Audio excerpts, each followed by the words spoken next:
Hello, everyone, and welcome back to the podcast. I'm so happy you're here today. Whether you're listening during your morning walk while relaxing at home, commuting to work or school, or simply taking a few quiet moments for yourself, thank you for spending this time with me. Today's episode is about one of the most meaningful concepts in yoga philosophy, dhyana. Many people hear the word meditation and immediately think someone sitting cross legged with their eyes closed in complete silence. Others think meditation is about emptying the mind or somehow stopping thoughts altogether. But according to ancient teachings of yoga, meditation is much deeper than that. Dhyana isn't just an activity that we do for a few minutes a day. It is a state of consciousness, a way of experiencing ourselves and the world with complete awareness, clarity, and peace. Today we're going to explore what dhyana really means, where it comes from, why it has remained relevant for thousands of years, and how its wisdom can help us navigate the fast-paced world we live in today. So let's begin. The word dhyana comes from Sanskrit, one of the oldest languages in the world. It is commonly translated as meditation, but that translation only captures part of its meaning. Dhyana refers to a state of uninterrupted awareness. Imagine watching a beautiful sunset. For a few moments, you're not thinking about homework, deadlines, your phone, social media, or tomorrow's schedule. You're simply present. There is no effort, no distraction, just complete attention. That peaceful flowing awareness begins to reassemble what yoga philosophy describes as dhyana. Unlike ordinary concentration, which often feels forced, dhyana is effortless.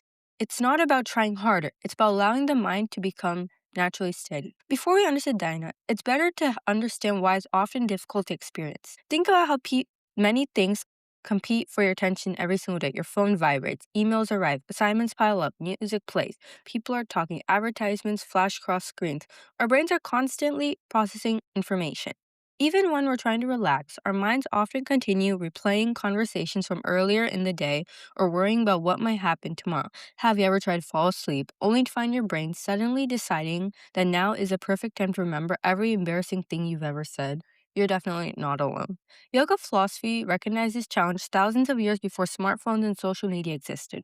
Ancient teachers understood that the mind naturally jumps from one thought to another. Instead of criticizing ourselves for that, yoga teaches us to gently train the mind with patience and compassion. One of my favorite ways to understand dhyana is by imagining a peaceful lake.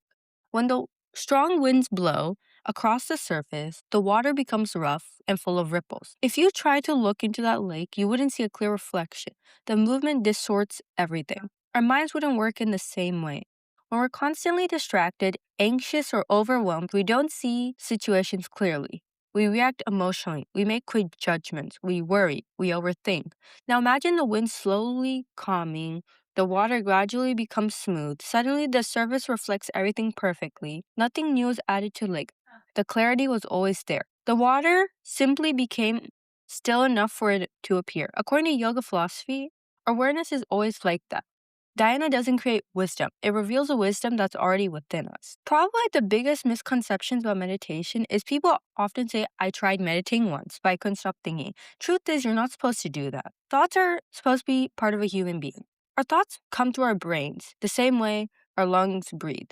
The goal isn't to eliminate them. Instead, Dhyana teaches us to observe without immediately becoming attached to them. And to fully appreciate, we need to understand where it fits within the yoga philosophy. It fits within the 8 limbs of Patanjali's yoga journey. 8 limbs include ethical principles, self-discipline, physical practice, breath control, withdrawing attention from distractions, concentration, meditation, finally a state of complete inner freedom. Dhyana is the 7th limb. This means it doesn't happen in isolation. Everything that comes before it prepares the body and mind for meditation. It's like learning to play an instrument. You don't perform a beautiful concert on your first day. You practice skills, you learn rhythm, you build technique. Eventually, playing music becomes effortless. Meditation develops it much the same way. As the earlier practices strengthen our awareness, dhyana begins to rise naturally. So you might wonder, why should teachings that have over 200,000 years old still matter? The answer is surprisingly simple. Human beings haven't changed as much as we think. People in ancient India experienced stress. They worried about relationships, struggled with fear, uncertainty, and loss. Today's challenges may look different, but the human mind responds in remarkably similar ways.